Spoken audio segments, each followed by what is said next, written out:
المغرب في قلب أفريقيا وقبلة العالم أجمع بشعار الله الوطن الملك وبالنشيد الوطني المغربي وكلماته الرنانة.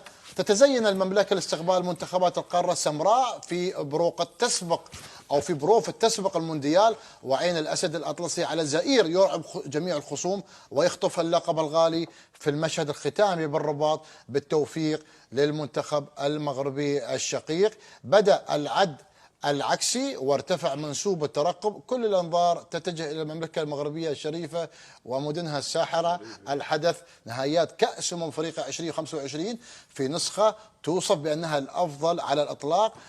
9 ملاعب بمعايير عالمية موزعة على 6 مدن كبرى من الدار البيضاء إلى طنجة ومراكش وفاس. تحضيرات مكثفة واستعدادات في أعلى مستوى، ملاعب جاهزة، بنية تحتية متطورة، وجماهير متعطشة لصناعة التاريخ. المغرب في قلب الحدث والقارة السمراء على موعد مع عرس كروي استثنائي.